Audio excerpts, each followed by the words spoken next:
Welcome back to the Jamaica Bulletin Board, where we give you the news and keep you amused.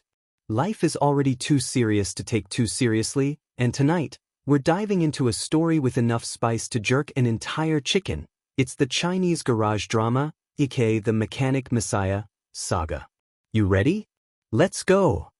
Now, let's get real, my people. For years, getting your car fixed in Jamaica has felt like walking into a hostage situation. Local mechanics would greet you with a smile, only to deliver the bill with enough zeros to make your head spin. Oh, ya halfy changed the carburetor and the alternator and ya car battery dead. But don't worry, me fix it. Fi $200,000. And what do you get? A car that break down again tomorrow. And let's not forget the time-honored tradition of the phantom car parts hustle. You know how it goes, boss? Me had to put in a new part fi you. See it da. That's $50,000 extra. And yet, when you pop open the hood, not a single shiny, new screw in sight. But what you gonna do, re-scrap the whole car to prove it? No sah, you just halfy pay and hold the L. So when the Chinese garages come in with fair prices and actual fixes, it's no wonder Jamaicans were lining up like they found the fountain of youth for their engines. Sweet Jesus, we prayed, deliver us. And deliverance came, straight from Beijing.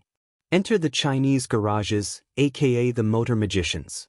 Affordable prices, excellent service, and the type of speed you only see in Olympic sprints.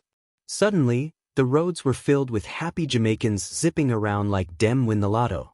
Nobody cared that they couldn't understand a single word the mechanics were saying. Body language and cheap repairs spoke louder than English any day. And the crowd? My God, man. It's like me looking at the Jamaica Independence Festival, all dem line up just to fix one little tire. But alas, the sweetness comes with a touch of pepper. Turns out, some of these motor magicians didn't exactly have the right papers to wave their wrenches around. The labor minister stepped in like the headmaster, saying, "Hush, we're investigating work permits." But the people? The people, government, leave the Chinese alone. If Uncle Roy's extortion garage shuts down, so be it. Me car running smooth, and D old mechanic can't even find a bolt. It's a straight case of mass desperation meets mass satisfaction. Now here's the thing. The government has a dilemma. Do they crack down on the Chinese garages and face the wrath of an angry, car-fixing deprived population? Or do they find a way to keep these garages running legally and safely? Either way, one thing is clear.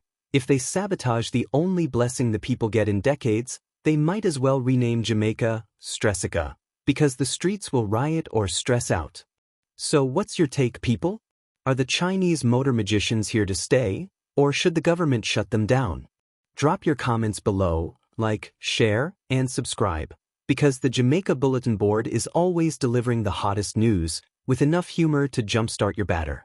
For free.